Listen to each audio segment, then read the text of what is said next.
ছবি তুলিস, পুস্তক তারা করো।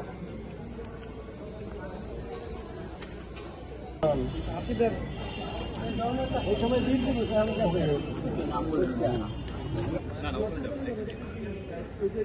স্যার দেবো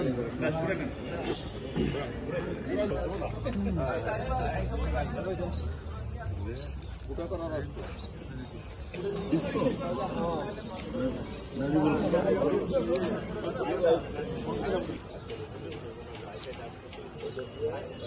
আসান তো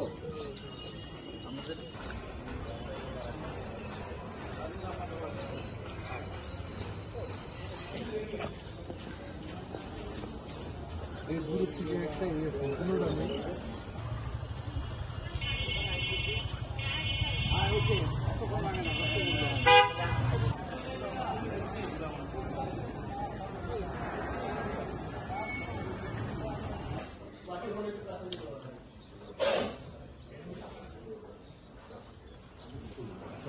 আমরা যেটা দেখেছি মানে যে 3 জন ডাকাতকে পেয়েছি, ওনাদের সকলের বাড়ি খুলনা।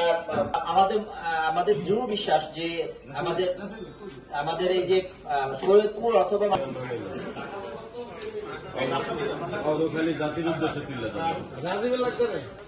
আরো বেশ কিছু ডাকাত রয়েছে এবং আমরা জেনেছি সেই যে ডাকাত তাদের নামও আমরা পেয়েছি, কিন্তু আমরা এই মুহূর্তে নিয়ে থেকে আমরা যেটা জেনেছি এবং সে বয়োজ্যেষ্ঠ হয়, তাকে মূলত ডাকাতরা তাদের কাছ থেকে বিভিন্ন ধরনের পরামর্শ তার উদ্ধার করতে সম্মত হবে।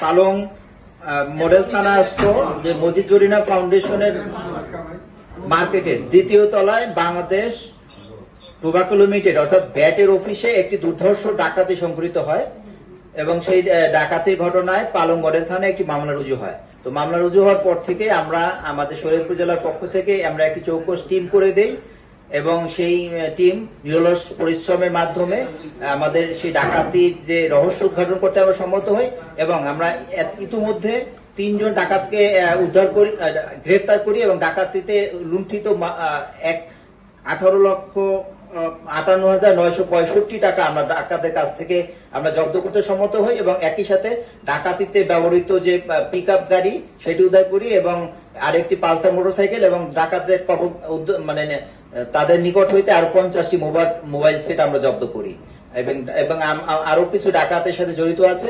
আমরা সেই বাকি ডাকাতদের গ্রেপ্তারের আমাদের অভিযান অব্যাহত আছে এবং আমরা অচিরেই গ্রেপ্তার করতে সম্মত হব।